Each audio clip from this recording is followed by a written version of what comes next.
Parents మెచ్చిన university Sankal Chand Patel university Gujarat. Usually average 70, 72, 73 120కి వెళ్ళిపోయింది. అప్పుడు బైడెన్ ఫుల్ పరేషాన్ అయిపోయామన్నారంటే ఫోన్ చేసి మోదీకి మీరు రష్యన్ ఆయిల్ కొనుక్కోండి, అది రీఫైన్ చేసి లోకంలో ఎక్కడైనా మీరు అమ్ముకోండి అని చెప్పారు. సో మన దగ్గర ఉన్న ప్రైవేట్ కంపెనీస్ కానీ, అది రిలయన్స్ ఉండొచ్చు, నయారా ఉండొచ్చు, అది కాకుండా మన పబ్లిక్ సెక్టర్ యూనిట్స్ ఉండొచ్చు, IOCL, HPCL, వీళ్ళు ఏం చేశారంటే మొత్తం రష్యా నుంచి $40 కొనుక్కున్నారు ఆయిల్, క్రూడ్ ఆయిల్. దాన్ని రీఫైన్ చేసి డీజిల్ కానీ పెట్రోల్ కానీ మనం ఈవెన్ యూఎస్కి అమ్మాం మనం. ఇప్పుడు చూడండి మన వచ్చిన రిపోర్ట్లు ఏమంటున్నారంటే యుక్రెయిన్లో బిగ్గెస్ట్ డీజిల్ సప్లయర్ భారతదేశం అంట. ఇప్పుడు ఓకే, ఇక్కడ నుంచి అటు వెళ్తోంది. అది మన రష్యా నుంచి కొని రీఫైన్ చేసి యుక్రెయిన్కి ఇస్తున్నాం. అండ్ యుఎస్ ఏమంటున్నారు, భారతదేశమే దీనికి రీజన్, యుక్రెయిన్ రష్యా యుద్ధానికి కారణం మోదీ అంటున్నారు. మోదీ ఎక్కడ వచ్చారు? చైనా వెనకనే ఎక్కువ ఆయిల్ కొన్నారు కదా, చైనా మీద ఎందుకు పెట్టలేదు ఆంక్షలు మీరు? ఎందుకంటే చైనా మీకు చాలా క్రూషియల్ సప్లయర్. మీకు నట్టు బోల్ట్ కావాలంటే చైనాని తెప్పించుకోవాలి, మీరు లోకల్గా ప్రొడ్యూస్ చేయలేరు, మీకు కాస్ట్ చాలా ఎక్కువ అయిపోతుంది. చైనాని ఏం పెట్టట్లేదు. ఫస్ట్ 15 days అన్నారు, తర్వాత 90 days అన్నారు, మనతో అన్ని పోస్ట్పోన్ చేశారు. కానీ మన మీద 50% పెట్టారు. సరే పెట్టారు సార్, మనకు ప్రాబ్లం లేదు, మనం డీల్ చేసుకుంటున్నాం, కొత్త డీల్. దానికే మనం చూసాం మోదీ గారు ఫస్ట్ జపాన్కి వెళ్ళారు. జపాన్లో వెళ్ళి మోదీ గారు ప్రైమ్ మినిస్టర్ని కలిశారు, మాట్లాడుకున్నారు, బుల్లెట్ ట్రైన్లో ట్రావెల్ చేశారు, 8 బుల్లెట్ ట్రైన్కి అగ్రిమెంట్ సైన్ చేసుకున్నారు. మన వైపు నుంచి అక్కడికి వెళ్ళే ప్రోడక్ట్స్, అక్కడి నుంచి ఇక్కడికి వచ్చే ప్రోడక్ట్స్, ఈవెన్ జపాన్కి వెళ్ళే ముందు మారుతి EV వెహికల్స్ రోల్అవుట్ చేశారు ఇక్కడి నుంచి, made in India, make for the world అని చెప్పేసి కాన్సెప్ట్ మీద. సో భారతదేశం కొత్త మార్కెట్స్ యాక్సెస్ చేయబోతున్నారు, ఆల్రెడీ స్టార్ట్ అయిపోయింది ప్రాసెస్ అది. సో అక్కడే ట్రంప్కి పెద్ద ప్రాబ్లం వస్తుంది. ట్రంప్ ఏమనుకున్నారంటే మెక్సికో లాగానో కెనడా లాగానో కొంచెం స్క్వీజ్ చేస్తే భారతదేశం ఏడుస్తుంది, సరెండర్ అయిపోతారు. కానీ ఇప్పుడు చూస్తున్నాం మనం, మోదీ గారు అసలు పట్టించుకోవట్లేదు. సో ఇలాంటి కండిషన్లోనే అసలు మోదీ పట్టించుకోవట్లేదని తెలిసిన తర్వాత అక్కడ ఒక క్రై అనేది వినిపిస్తోంది, ఒక భిన్నమైనటువంటి వాదనలు ఉన్నాయి. అయ్యో అనేటువంటి భావనతో పాటుగా ఎలా అయినా మళ్ళీ భారత్ మా కాళ్ళ దగ్గరికి వస్తుంది అనేటువంటి ఒక భావన ముందు కనిపించింది, కానీ అది మెల్లిమెల్లిగా డైల్యూట్ అయిపోయినట్టుంది కదా. చైనాలో జరిగినటువంటి యుఎస్ ప్రెసిడెంట్ అడ్వైజర్ ఒకరు ఉన్నారు, నవారో అని చెప్పి, Peter Navarro. He's actually an agent, is official diplomat కాదు ఆయన, అఫీషియల్ ఫైనాన్స్ పర్సన్ కూడా కాదు. ట్రంప్ వాళ్ళ ఏజెంట్ ఆయన అపార్ట్మెంట్లు అమ్ముతుండే, రియల్ ఎస్టేట్ అమ్ముతుండే. ట్రంప్కి వచ్చిన అడ్వైజర్గా తీసుకొచ్చారు ఆయన్ని. నెగోషియేటింగ్ చాలా బాగా చేస్తాడు కదా రియల్ ఎస్టేట్లో, మనం దీంట్లో పెట్టుకుందాం అని చెప్పి. మొన్న ఒక స్టేట్మెంట్ చూశారు, brahmins are making money out of selling Russian oil అని చెప్పి. అది యూజువల్లీ వీళ్ళు బాస్టన్ బ్రాహ్మిన్స్ అని యూజ్ చేస్తారు, కానీ మన దాంట్లో అది ఎంత థింగ్ గాట్ బ్యాక్ ఫైర్డ్. ఎందుకంటే ఇదే కాన్సెప్ట్ రాహుల్ గాంధీ యూజ్ చేస్తున్నారు. బ్రాహ్మిన్స్ అన్ని ఉద్యోగాలు తీసుకెళ్ళిపోతున్నారు, బ్రాహ్మిన్స్ ఆర్ డబ్బులు అని మనకు తెలుసు. బ్రాహ్మిన్స్ రియల్ ఎస్టేట్ మన అందరికి తెలుసు. ఓకే, వాళ్ళు ఏ పరిస్థితిలో ఉన్నారు మన అందరికి తెలుసు. నేను ఇవాళ ఒక విద్యాశ్రమంకి వెళ్ళి వచ్చాను, చూశాను నేను అక్కడ వేద పాఠశాలలో. వాళ్ళ పరిస్థితి చాలా దారుణం ఉంది వాళ్ళది. వాళ్ళని ఇప్పుడే మనం కొంచెం ఎంకరేజ్ చేసి పైకి తీసుకుంది. వాళ్ళ ట్రెడిషనల్ ట్రేడ్ వాళ్ళ గుడిలో ఉంటుంది అంతే, వాళ్ళు దానికన్నా ఎక్కువ వాళ్ళు బయటికి రారు. సరే ఎప్పుడో జరిగింది, ఏదో అత్యాచారం జరిగిందని చెప్తున్నారు, కానీ ఈ బ్రాహ్మిన్స్ ఎందుకు తీసుకొచ్చారో అర్థం కావట్లేదు. Anyway that issue got backfired completely. ఇప్పుడు ఏం చేయాలని వాళ్ళకి అర్థం కావట్లేదు మీరు చెప్పినట్లు. ఇప్పుడు అదే పరిస్థితిలో ఫస్ట్ జపాన్కి వెళ్ళారు మోదీ గారు, ఈ అగ్రిమెంట్స్ అన్ని సైన్ చేశారు, 8 అగ్రిమెంట్స్ సైన్ చేశారు, చాలా సాలిడ్ అగ్రిమెంట్స్. అది కూడా ఇప్పటి నుంచి 5 సంవత్సరాల లోపల ఫినిష్ అయ్యే ప్రాజెక్ట్స్ అన్ని చేసుకున్నారన్నమాట. జపాన్ దగ్గర మనం తీసుకోవాల్సింది టెక్నాలజీ, వాళ్ళకి చాలా అడ్వాన్స్గా టెక్నాలజీ వాళ్ళ దగ్గర కొంచెం స్ట్రాంగ్ పాయింట్. లాస్ట్ ఒక 10 సంవత్సరాలు ఆ టెక్నాలజీ కొంచెం చల్లబడిపోయింది వాళ్ళది, బికాస్ వాళ్ళ వాళ్ళది వాజ్ మేజర్ ఎక్స్పోర్ట్, ఎలక్ట్రానిక్స్ వాళ్ళది మేజర్ ఉండే. ఒక టైంలో మనం సోనీ అనే బ్రాండ్ విధంగానే మనం కన్ను మూసుకొని కొనేస్తుండే, కానీ ఇప్పుడు మార్కెట్లో చాలా మటుకు మిగతా బ్రాండ్స్ కూడా వచ్చేసినాయి. కొరియా నుంచి బ్రాండ్స్ ఉన్నాయి, చైనా నుంచి ఉన్న బ్రాండ్స్ ఉన్నాయి, చాలా మటుకు బ్రాండ్స్ వచ్చేసినాయి. సరే సోనీ ఇప్పుడు కూడా ఉంది, quality wise it's considered number 1. Japanese cars కూడా అంతే, మన దగ్గర ఒరిజినల్ మారుతి స్టార్ట్ అయినప్పుడు సుజుకి పార్ట్నర్ ఉండే, ఇప్పుడు నా సుజుకి ఎంటైర్ కంపెనీ వాళ్ళు కొనుక్కున్నారు. సో జాపనీస్ దగ్గర నుంచి మనకు టెక్నాలజీ వస్తుంది, మన వైపు నుంచి జపాన్కి వెళ్ళేది ఫార్మస్యూటికల్ కానీ మిగతా ప్రోడక్ట్స్ కానీ. జపాన్లో తయారు చేయలేని ప్రోడక్ట్స్ మనం ఇక్కడ తయారు చేసి పంపిస్తాం, చిన్న మిషనరీ పార్ట్స్ కూడా. ఒక టైప్ కూడా చేసుకుంటే మనకు చాలా బాగుంటుంది, మన మ్యానుఫ్యాక్చరింగ్ యూనిట్స్కి చాలా ఒక లెగప్ అంటారు ఇంగ్లీష్లో, అది వచ్చేస్తుంది. నెక్స్ట్ మోదీ గారు వెళ్ళింది షాంఘై కోఆపరేషన్ ఆర్గనైజేషన్ మీటింగ్కి. అక్కడ ఏం జరిగింది, జీ జిన్పింగ్ కానివ్వండి, పుటిన్ కానివ్వండి, మోదీ గారు, ఈ ముగ్గురు ఫొటోస్ మీరు చూసుంటారు. బాడీ లాంగ్వేజ్, ఎందుకంటే ఇది పెద్ద ఇండస్ట్రీ కవిత గారు, ఈ బాడీ లాంగ్వేజ్ రీడ్ చేయడం యూఎస్లో దే పేడ్ వెరీ వెల్. మీరు నేను మాట్లాడుకొని సౌండ్ మ్యూట్ చేసేస్తే మనం ఏం మాట్లాడమని చెప్పి ఒక మూడో మనిషి చెప్పొచ్చు. లిప్ రీడింగ్ అంటారు వాళ్ళు, దాన్ని మైండ్ రీడింగ్ అంటారు, అన్నీ చేస్తారు వాళ్ళు. What are they speaking about అనేది. సో ట్రంప్ కానివ్వండి, చాలామంది అడిగారు మోదీ గారు పుటిన్ జీ జింగ్పిన్ ఏ లాంగ్వేజ్లో మాట్లాడారని అడిగారు.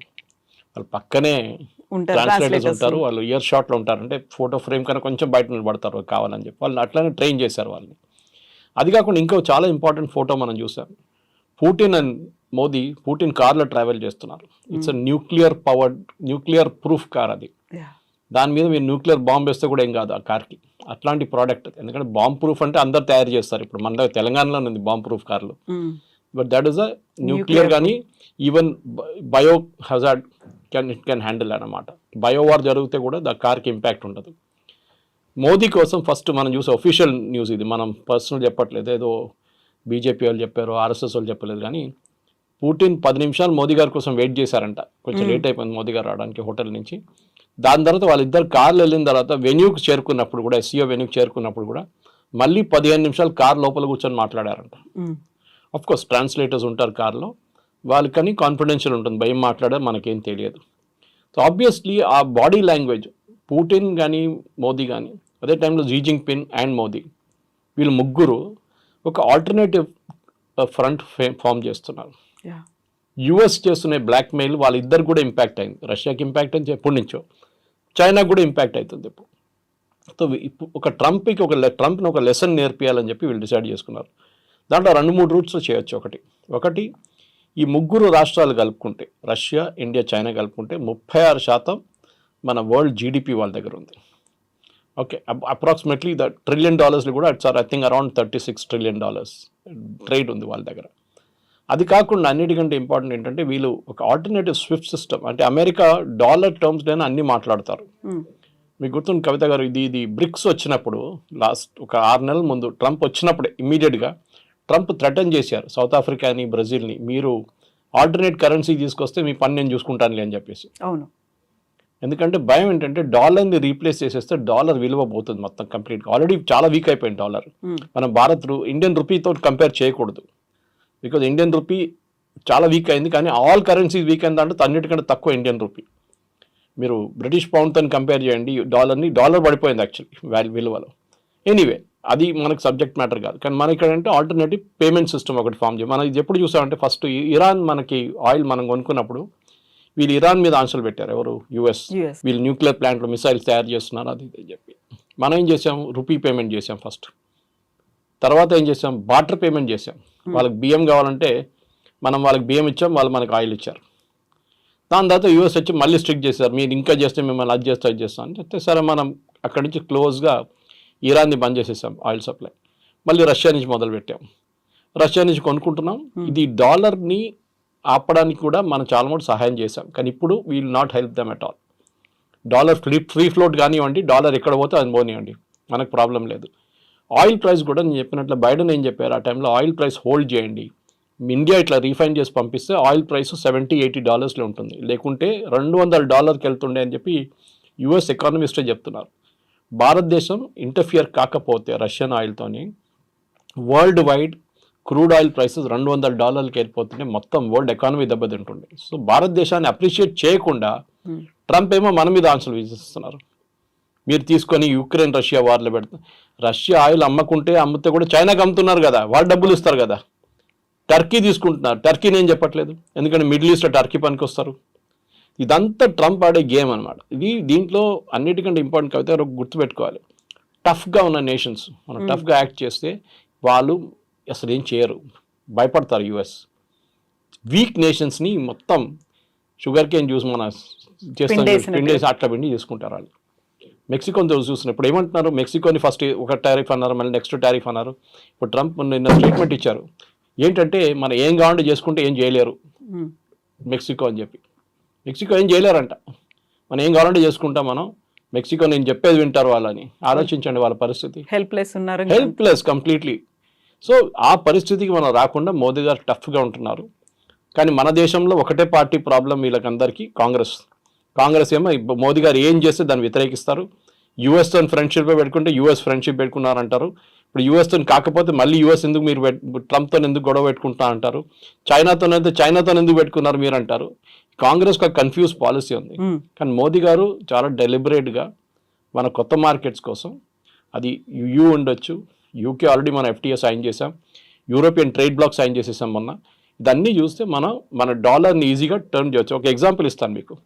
కీటెక్స్ అని చెప్పి మన దగ్గర నంబర్ 1 ఇండియా నుంచి వెళ్ళే నంబర్ 1 లిటిల్ స్టార్ బ్రాండ్ యూఎస్లో టార్గెట్ అండ్ అక్కడున్న మేజర్ రీటైలర్స్లో అమ్ముతారన్నమాట వాళ్ళు. ఆ కంపెనీ మొన్న స్టేట్మెంట్ ఏమి ఇచ్చారంటే, మేము యూఎస్కి ఇప్పుడు మా ఎక్స్పోర్ట్ వెళ్ళట్లేదు, చాలా ఎక్కువ రేట్ ఎక్కువైపోయింది, వాల్మార్ట్ వాళ్ళు తీసుకుంటలేరు ఇప్పుడు అని. మేమేం చేస్తున్నామని ఇండియాలోనే మేము 1000 షాపులు ఓపెన్ చేయబోతున్నాం అని చెప్పారు. So Sabu Jacob whose MD of the company మన వరంగల్లో పెద్ద ఫ్యాక్టరీ పెట్టారు. మేము అదే టర్న్ ఓవర్ మేము ఇండియాలో ఈ 1000 స్టోర్లతో తెచ్చుకుంటాం. మాకు మార్జిన్స్ ఎక్కువ ఉంది మాకు ఇక్కడ. అక్కడేమో చాలా వేఫర్ థిన్ మార్జిన్లు ఆపరేట్ చేస్తున్నాం మేము. టార్గెట్ కానీ వాల్మార్ట్ ఎక్కువ డబ్బులు ఇయ్యారు, వాల్యూమ్ గేమ్ ఆడతారు వాళ్ళు. సో ఇప్పుడు ఇండియాలో స్టార్ట్ చేస్తే ఇండియన్ మార్కెట్ 140 కోట్ల మంది ఉన్నారు. We can sell the same product good price here in India అంటున్నారు వాళ్ళు. సో మన ఎకనామిక్ టైమ్స్లో కూడా ఒక ఆర్టికల్ వచ్చింది దాని గురించి. సో ఓవరాల్గా ఇప్పుడు ఏమైపోతుందో డొమెస్టిక్ మార్కెట్ మీద కూడా చాలా కాన్సన్ట్రేట్ చేస్తున్నారు మోదీ గవర్నమెంట్. దానికోసం GST రేషనలైజేషన్ వస్తుంది. ఇప్పుడు GST రేషనలైజేషన్ చాలా ప్రోడక్ట్ 0కి వెళ్ళిపోతుంది, లేకుంటే 5 లేకుంటే 18, ఈ 3 బ్యాండ్లో ఉండిపోతుంది అనమాట. సో డొమెస్టిక్ కన్జంప్షన్ కూడా పెంచితే మనం డెఫినెట్గా ఇంకా కొత్త మార్కెట్లు చైనా ఉండొచ్చు, రష్యా ఉండొచ్చు, యూరోప్ ఉండొచ్చు. సో ట్రంప్ని పక్కన పెట్టి ఇప్పుడు చూసిన మీరు చెప్పినట్ల సడన్గా ఇప్పుడు ఏం చెప్పట్లేదు వాళ్ళు అనుకున్నారు మనం ఇండియాని కొంచెం థ్రెటన్ చేస్తే ఇండియా పడిపోతారు, 100% పెడదాం రేపు అన్నారు. సరే పెట్టండి, 100 ఎవరు కొంటారు? మీరు ఫార్మాస్యూటికల్స్ మీద ఎందుకు పెట్టట్లేదు? అవసరం ఉంది కాబట్టి. ఫార్మా ఎవరు అమ్మలేరు, మనం ఇచ్చిన రేట్కి ఇంకెవరు అమ్మలేరు యూఎస్కి. ఫార్మా మీద పెట్టట్లేదు. IT ఎందుకు పెట్టట్లేదు? IT మీరు యూఎస్లో ఇన్వెస్ట్ చేయాలన్నారు. నేను ఎగ్జాంపుల్ ఇస్తాను. మన CNNలో ఒక స్టోరీ వచ్చింది. యూఎస్కి షవర్ హెడ్స్, అంటే మన షవర్కి హెడ్స్ పాయింట్ ఉంటుంది కదా, అది చైనా నుంచి చాలా ఇంపోర్ట్ చేసుకుంటారు US కంపెనీస్ అందరూ. వాళ్ళ పేర్లు పెట్టి అమ్మేసుకుంటారు యూఎస్లో. ఆ కంపెనీ అక్కడి తీసుకుని డ్యూటీ అంటే ఓల్డ్ డ్యూటీ కట్టి తీసుకొస్తే కూడా ఇప్పుడున్న ఎగ్జిస్టింగ్ డ్యూటీ కడితే కూడా $139 ఒక షవర్ హెడ్ వస్తుంది. మన దగ్గర అంత రాదు. మన దగ్గర $2,000 పడేస్తే మంచి షవర్ హెడ్స్ వస్తాయి. 2,000 కూడా అక్కర్లేదు, $1,000 కూడా వచ్చేస్తుంది. ఎనీవే అది US కాస్ట్ ఆఫ్ లివింగ్. అదే ప్రోడక్ట్ మీరు యూఎస్లో తయారు చేయాలంటే $259 అవుతుంది. ఈ కంపెనీ ఏం చేశారంటే ఒక సర్వే లాగా వాళ్ళు కస్టమర్స్ 25,000 కస్టమర్స్ ఉన్నారు, వాళ్ళకు రెగ్యులర్ కస్టమర్, వాళ్ళకు మెయిల్ పంపించారు. ఈ 2 ఆప్షన్స్ ఉందండి, చైనాని తెచ్చుకుంటే 139, ఇక్కడ అంటే 259, మీరు ఏం తీసుకుంటారు అని అడిగారు. ఒక్కరు కూడా US అని చెప్పట్లేదు, అందరూ చైనీస్ తీసుకుంటామేమంటున్నారు. US is out priced itself. ఎందుకంటే వాళ్ళ వేజ్ చాలా ఎక్కువ అయిపోయింది. అది వాళ్ళకు ఒక టైంలో అడ్వాంటేజ్ ఉండే, ఇప్పుడు డిసడ్వాంటేజ్గా మారింది. ఆ వేజెస్లో ఐఫోన్ కొనుక్కుంటారు, ఐప్యాడ్లు కొనుక్కుంటారు అనుకున్నారు, కానీ ఇప్పుడు బేసిక్ లివింగ్ డైలీ ఎక్స్పెన్సెస్, మీరు వెళ్ళారు మన US, మీకు తెలుసు, డైలీ ఎక్స్పెన్సెస్ కోసం వాళ్ళు చూసుకుంటున్నారు. వాళ్ళు they are looking at how to survive. ఆ సర్వైవల్లో మీకు ఐప్యాడ్లు కొనడం, ఐఫోన్లు కొనడం కాదు. ఓకే, మీరు ఎట్లా బతుకుతారో మీరు అది చూస్తున్నారు ఫస్ట్ అన్నమాట. అది చాలా ఇంపార్టెంట్. సో ఆ పరిస్థితికి వచ్చినప్పుడు ట్రంప్ ఇప్పుడు ఏం చేయబోతున్నా చూడాలి. ఎందుకంటే నెక్స్ట్ 6 months US ఎకానమీ ఒక టైల్ స్పిన్లో వెళ్ళిపోతుంది కంప్లీట్గా. అసలు ఏం చేయలేకపోతారు US ఎకానమీ. ఎందుకంటే ఒకసారి రెసెషన్ వచ్చింది అనుకోండి, రెసెషన్ వస్తే అంతే సంగతి. ఇన్ఫ్లేషన్ వస్తే ఇంకా ఘోరం అయిపోతుంది. ఈ 2 ఫ్యాక్టర్స్ వస్తే యూఎస్లో, ఎందుకంటే ఇప్పుడు మీరు అమ్ముతున్న ప్రోడక్ట్, ఇప్పుడు ట్రంప్ వాళ్ళ అడ్వైజర్స్ ఏమంటున్నారు, మేము ఎంత $4 trillion ఈ 10 సంవత్సరాలు వీ కెన్ గెయిన్ అంటున్నారు. ట్రంప్ ఉండబోయేది 4 సంవత్సరాలు, మీరు 10 years గురించి ఎట్లా మాట్లాడతారండి మీరు? ఇంకో గవర్నమెంట్ వస్తారు, ఇంకో పార్టీ రావచ్చు, ఇంకేమైనా కావచ్చు, రేపు వీళ్ళ ప్రెసిడెంట్ వస్తే తీసేస్తాడు డ్యూటీలని. 4 trillion ఎవరు కడతారు? వాళ్ళ కంపెనీలు కడుతున్నారు. ఇండియా నుంచి మనం ఒక టీషర్ట్ పంపిస్తున్నప్పుడు $50 అనుకోండి, $50 మీద 50% పెడితే $75 అయిపోతుంది. $75 ఎవరు కడుతున్నారు? ఎక్స్ట్రా $25 కట్టేది అమెరికన్ కన్జ్యూమర్. కంపెనీ కడుతున్నారు, కంపెనీ అమ్మేటప్పుడు మళ్ళీ ఆ డబ్బులు సంపాదించుకుంటారు వాళ్ళు. సో ద ఫైనల్ లాస్ జరిగేది అమెరికన్ కన్జ్యూమర్ మీద. అది ఇప్పుడు కాదు, ఒక 2 నెలల్లో ఇప్పుడు తెలిసిపోయింది ఆల్రెడీ. ఇక్కడి నుంచి ఇంకా ముందుకు వెళ్తూ కంప్లీట్గా ఒక యూఎస్కి అక్కడున్న కన్జ్యూమర్కి ఇన్ఫ్లేషన్ మినిమం ఒక double-digit ఫిగర్లో వచ్చేస్తుంది. సో మనం ఇప్పుడు ఒక సేఫ్ గేమ్లో ఉన్నాము, మన స్ట్రాటజీ కూడా is going to work out. Yes, సి అది ఎట్లా అంటే మెచ్యూర్ అప్రోచ్ ఉండాలి. ఇప్పుడు మనం మెచ్యూర్ అప్రోచ్ అంటే ప్యానిక్ చేయకూడదు. మనం చూసాం 50% పెట్టగానే ఉద్యానాలు బంద్ అయిపోయింది, తిరుపూర్ బంద్ అయిపోయింది, సూరత్ బంద్ అయిపోయింది, కంపెనీలన్నీ మూసేస్తున్నారు, కాన్పూర్లో మూసేస్తున్నారు అన్నది కాదు. ముందు యూఎస్ మార్కెట్ ముందు మనకు మార్కెట్లు ఉండే కదా. మీరు యూఎస్కి ఎందుకు వెళ్ళారు? మీకు వాల్యూ కొంచెం ఎక్కువ దొరుకుతుంది. మీకు $5 వెళ్ళే ప్రోడక్ట్కి మీరు ఇండియాలో అమ్ముకుంటే అదే $10 మీరు యూఎస్లో అమ్ముకోవచ్చు. దానికోసం మీకు ప్రాఫిట్ కొంచెం ఎక్కువ ఉంటుందని మీరు అక్కడికి వెళ్ళారు. కానీ రిస్క్ ఉంటుంది ఇట్లాంటిది. రేపు యూఎస్ మార్కెట్లో డబ్బు లేదనుకోండి కొనడానికి, ఎవరు కొనరు. Your product will remain on the shelf.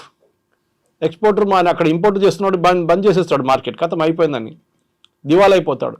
So that పొజిషన్కి రాకుండా మనం మెచ్యూర్గా రియాక్ట్ అయ్యాం. ఈ రీజనల్ కోఆపరేషన్తో చైనా కానివ్వండి, రష్యాతోని కోఆపరేట్ చేసుకుంటే మన మార్కెట్ క్రియేట్ చేసుకోవచ్చు ఇక్కడే. చైనాతో మనకు చాలా ప్రాబ్లమ్స్ ఉన్నాయి, లేదని లేదు. బార్డర్ ప్రాబ్లమ్స్ చాలా ఉంది, రిజాల్వ్డ్ ఇష్యూస్, అన్రిజాల్వ్డ్ ఇష్యూస్ ఉన్నాయి. కానీ నమ్మకమైన మిత్రుడా అనేటువంటి డౌట్ వస్తుంది కదా.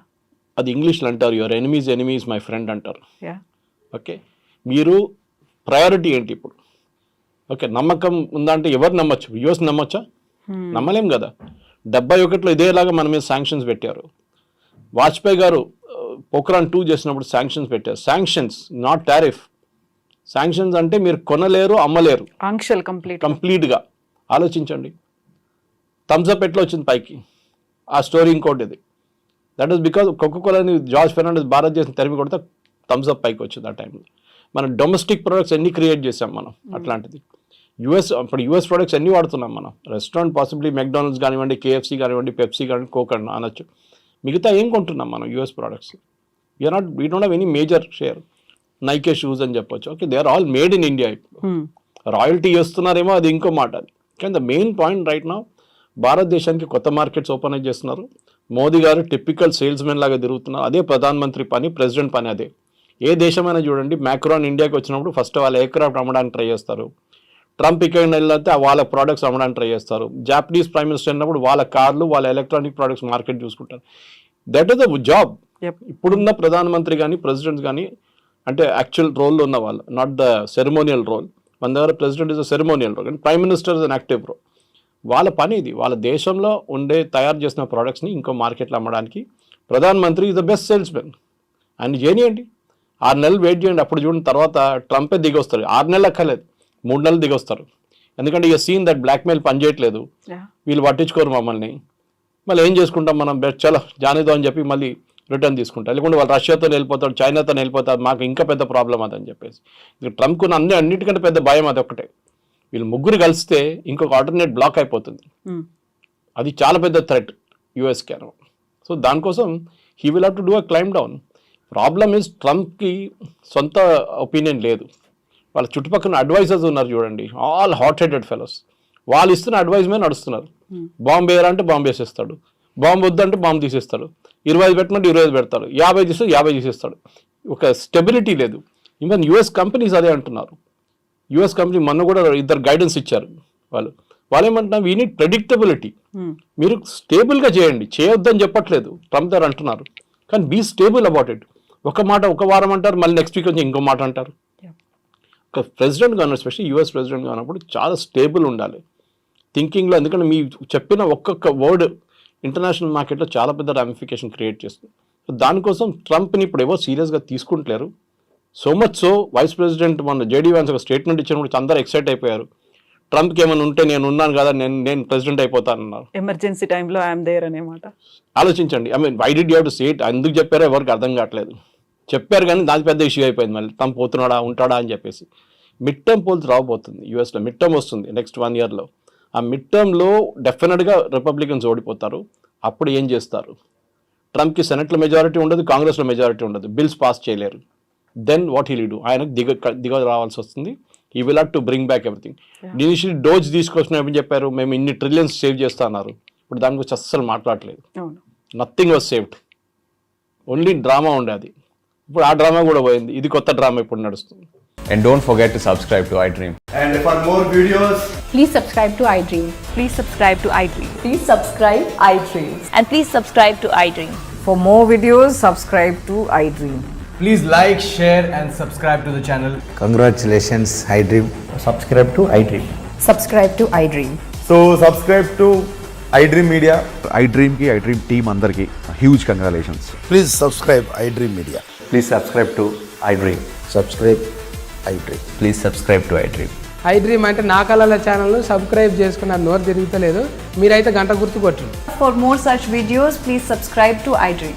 Subscribe to iDream. Please subscribe to iDream. Please subscribe iDream Media. Please do subscribe to iDream. Please subscribe to iDream Media. For best entertainment and information, please subscribe iDream.